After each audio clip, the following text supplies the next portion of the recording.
You know the names of the most infamous serial killers, right? Bundy, Dahmer, Gacy. They're household names. But what about the ones who got away? Today, we're diving into the really bizarre and chilling case of a man whose gruesome methods were matched only by his incredible ability to just vanish. We're talking about the Hungarian tinsmith, Bela Kiss. So, our story starts in a place called Cinkota. It's a respectable little town right outside Budapest in the early 1900s. Think of it as a place where everyone pretty much knew everyone else's business. And one of its most well-liked residents was a man named Bela Kiss.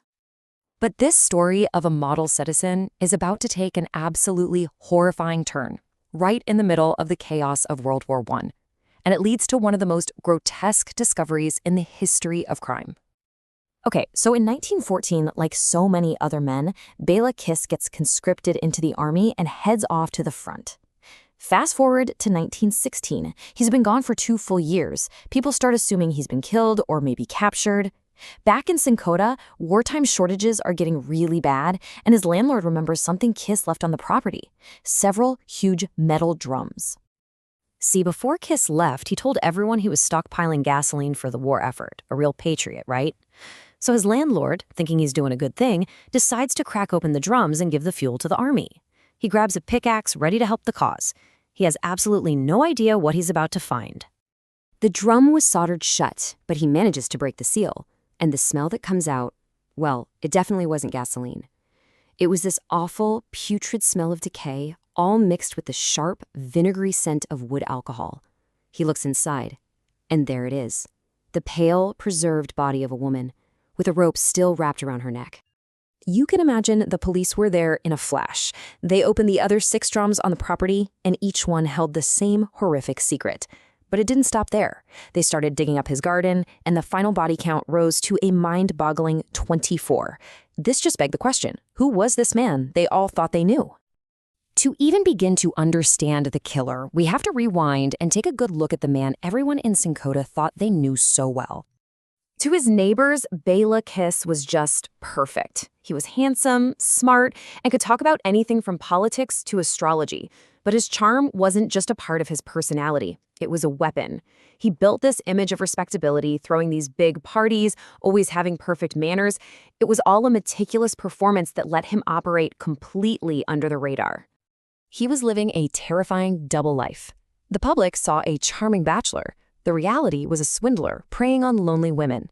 They saw a respected tinsmith. He was a mass murderer. They saw a patriotic soldier. He was a fugitive killer using the war as a cover. So how did he get away with it?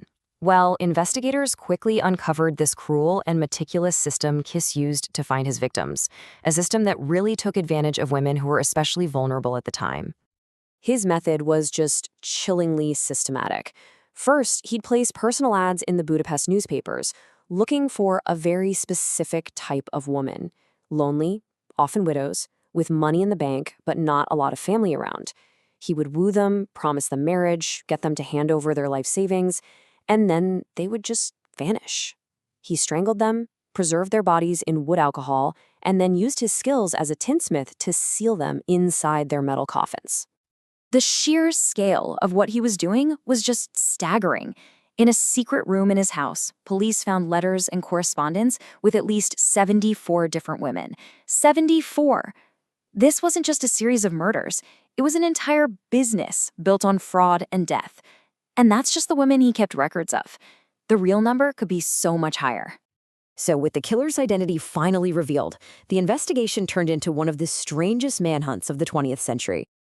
The huge problem was their suspect was somewhere on the Eastern Front, lost among millions of soldiers in the total chaos of World War I. An alert went out to the entire Austro-Hungarian military: find and arrest Bela Kiss. But trying to find one man in the middle of a war, it's pretty much impossible. They did get incredibly close one time, though. A detective got a tip that a soldier matching Kiss's description was laid up in a Serbian hospital. He raced there, only to find an empty bed.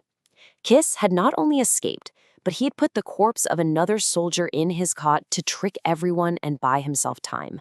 The man was always one step ahead. And after that near miss, the trail just went completely cold. Bela Kiss basically became a phantom, a ghost story whispered in police stations and newspapers for decades. For years, people claimed to see him all over the world. Some said he was back in Budapest. Another rumor claimed he joined the French Foreign Legion.